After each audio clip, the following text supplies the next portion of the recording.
Hi, my name is Robert Craig Clark, and I'm a fourth-year medical student at Case Western Reserve in Cleveland, doing a research fellowship year with the Department of Plastic Surgery here at UCSD, as well as this program. Rather than give a 25-minute talk about the exact same stuff in my poster, I figured that I would give a more broad overview of 3 different studies that we've worked on this year that are all interrelated to that project, including that project, to, I think, be a little bit more interesting for everybody here and teach a little bit more. So this is New Paradigms in Breast Reconstruction, Improving Tools and Optimizing Outcomes. So breast reconstruction is necessary and prevalent. There's about 250,000 new mastectomy or new breast cancer diagnoses each year, and that leads to more than 100,000 mastectomies each year, and this is just in the United States.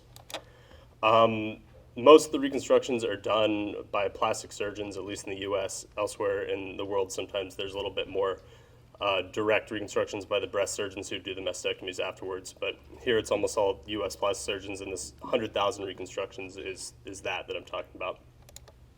And there's 3 different options that you can use to do to reconstruct the breast after a mastectomy. So after they've taken all the tissue out, they can either just take part of it out and rebuild around the patient's own tissue, or they can do autologous, which is basically moving a piece of the patient's own tissue to create a new breast, or use implants. So similar to breast augmentation, but obviously not the same because there's no breast to work with. You're working with a wound and trying to reconstruct it with an implant.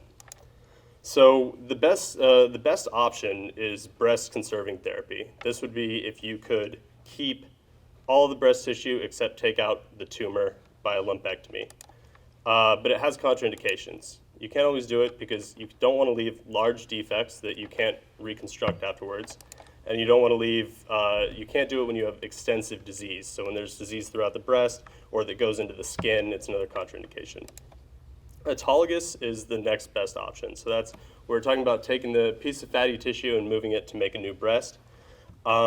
And that is the best because it has the best long-term outcomes after reconstruction, the best pain over time, sensation, and patient quality of life in some really rigorous studies. But unfortunately, it's the least frequently offered. And that's because it's only about 1 in 4 breast reconstructions, with the other 3 being implants. That's because it's technically challenging, which leads to the operations being pretty long, up to 5 or 6 or even 10 hours for bilateral breasts. Can lead to long hospital stays. So where implant reconstruction patients can get out in 1-2 days, the autologous reconstructions can sometimes cause people to have to stay in the hospital for 5 or even more days after that. And it can lead to a difficult early recovery. As you can imagine, taking this big piece of tissue out of the belly can make it hard for patients to be able to walk around, makes them stay in the hospital longer, more pain, more opioids. And so it's early morbidity at the expense of having better reconstructions later. And then implant reconstructions are the worst, but they're also the most frequently offered. So there are about 80,000 cases each year, about 4 out of 5 or 3 out of 4 cases each year. But they have a lot of issues. The implanted materials are costly. I'm not sure about the actual cost of the implant, but as you can see in this picture, these meshes that are wrapped around the implant cost about $5,000 a piece, and the implants themselves are pretty expensive. And the complications are pretty prevalent. We're talking complication rates at 3 months of the required reoperation of up to 20 or 30% for these patients, even more. And the outcomes can be variable. There's tons of different techniques, tons of different instruments, and a lot of the long-term outcomes are certainly much less good than the autologous reconstruction or the breast conserving therapy. So there's one aim in all this is to provide optimal reconstructive care after mastectomy or after breast cancer treatment. The options are expand the indications for breast conserving therapy, mitigate the challenges limiting autologous reconstruction offerings, and improve alloplastic outcomes to reduce associated costs. So first, expanding breast conservation. This is a small study that we published at the beginning of this year. Large tumors lead to large defects. So if you look at this picture over here and imagine that they took that whole bottom quadrant of the breast out, it would be very hard to use the patient's own tissue to just rebuild that. And especially when there's a lot of skin missing or when they take the nipple out, that's an absolute contraindication. And it can, like I said, anatomical challenges. Historically, that's contraindicated in kind of BCT, even when the disease is not too extensive. So the hypothesis would be that a targeted local flap can fill larger volumes, resurface the skin, and improve outcomes. So if you look at this picture on the bottom here, there's a lot of arteries that come out of our intercostal ribs, and they come up and feed that skin tissue.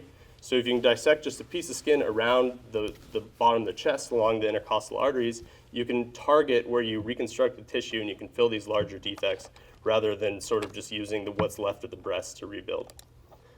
So the methods for this study were to create targeted and defect-specific flaps, which had been published on before, but not very much, and also mostly in Europe. And we had 27 patients with these ICAP, internal costal artery perforator, so the arteries coming out of the intercostal arteries, compared to a standard implant cohort in a retrospective review. And the complications were retrospectively assessed at a 6-month follow-up for these patients. The results, there was a defect size of 215 plus or minus 150 milliliters of volume taken out of these breasts, and up to about 550, I believe, was the largest. 25% with, or 22% with large skin excisions or nipple excisions. So that's the size of about, a small orange that's being taken out of these breasts. And the similar operative time, so even though this is a little bit more complex procedure, there wasn't any difference in overall operative time between implant and the breast-conserving therapy. Faster discharged on day 0 for all these patients versus day 1.5 for the traditional cohort. Fewer opioid refills at 4% versus 26%. Fewer complications at 7% versus 30%. And these are all just done by descriptive statistics, t-tests or chi-squared or non-parametric tests as applicable. And you can see I included this photo here because you can see that the nipple was reconstructed. This would normally be an absolute contraindication to breast-conserving therapy, but by using this pedicle, they could actually take that piece of tissue underneath and bring it up through the breast and use it to reconstruct the nipple without any real residual defect. So, I'm missing a slide here. Hang on, I'm sorry.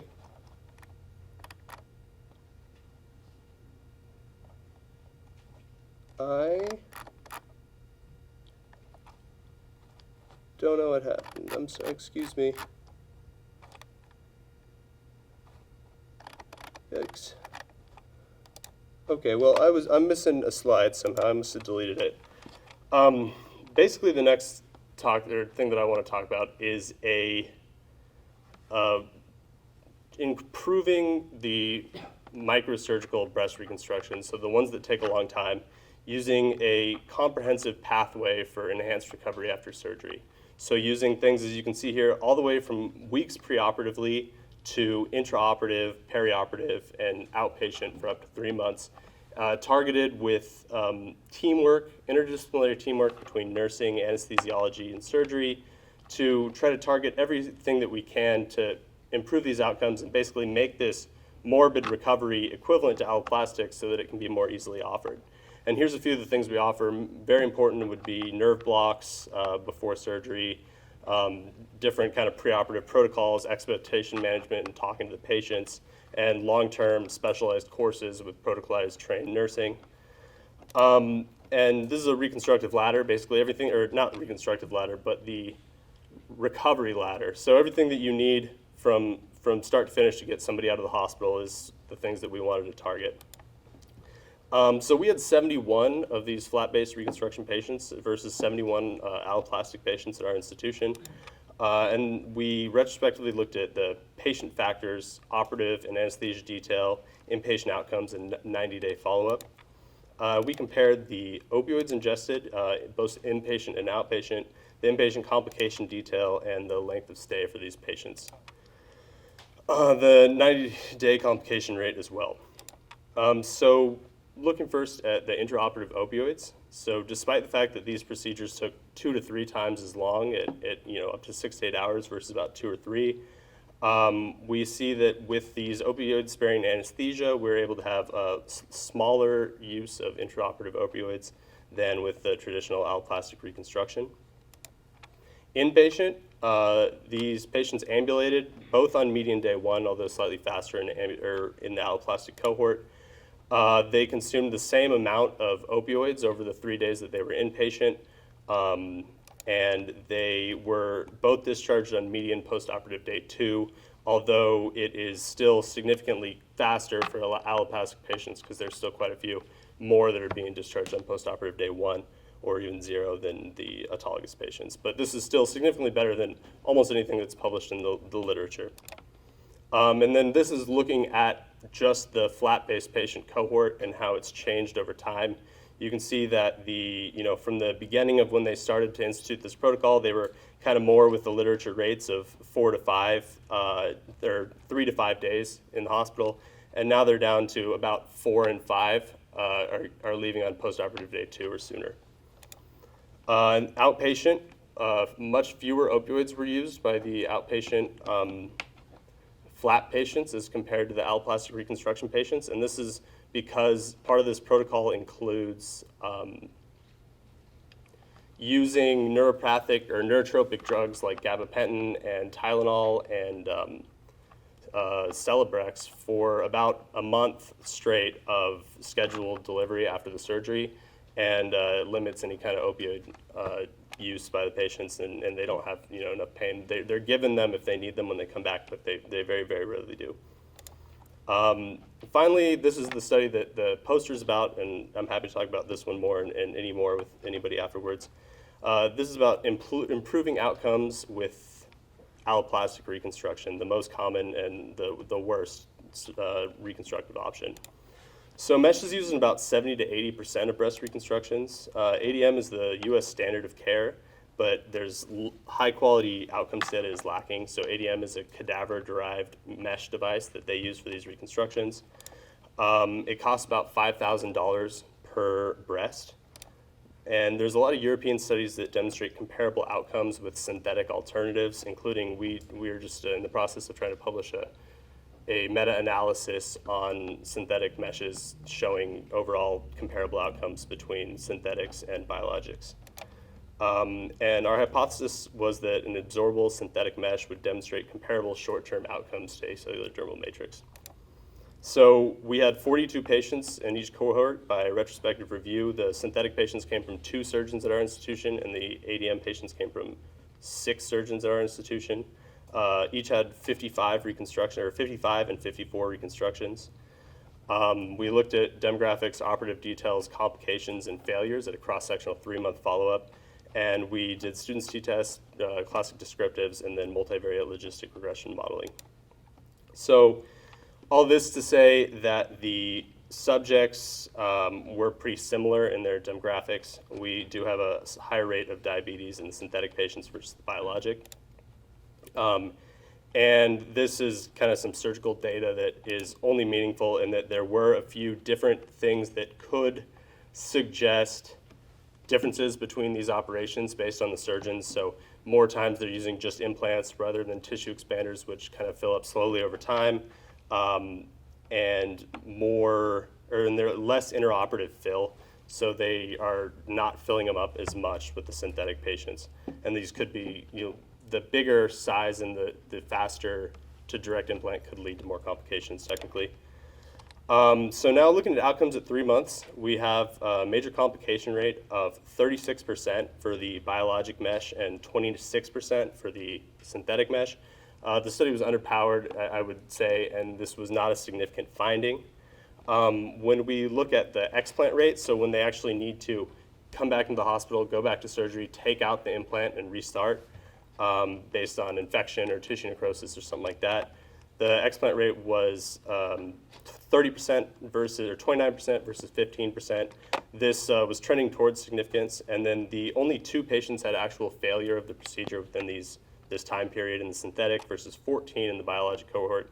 Although this is almost certainly related to factors of surgeon practice and salvage practices.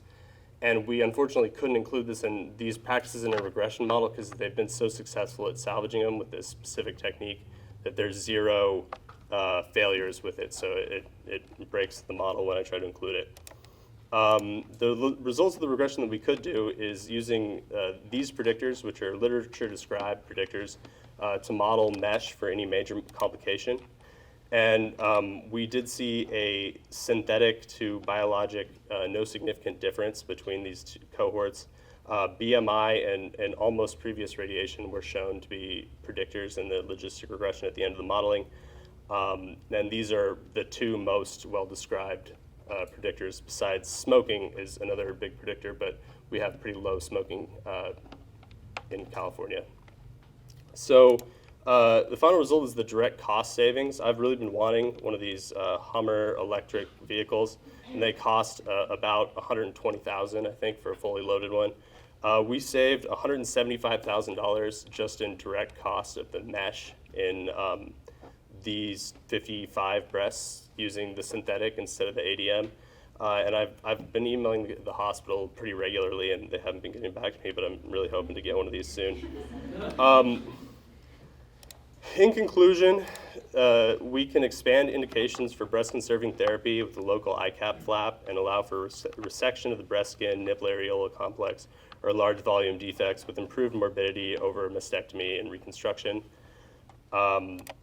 The comprehensive recovery pathway is quickly adoptable and improves traditional barriers to microsurgical breast reconstruction, narrowing the gap between that and alloplastic.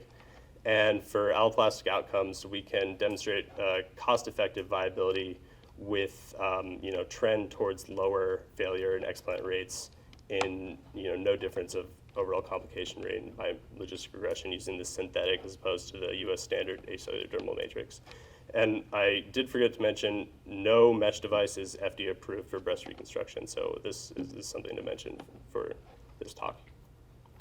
And thank you very much. Here are my two very helpful, lovely mentors. Really, any research here is just a reflection of their creativity and drive to be better. So I just ran the numbers and talked about it. Thank you very much.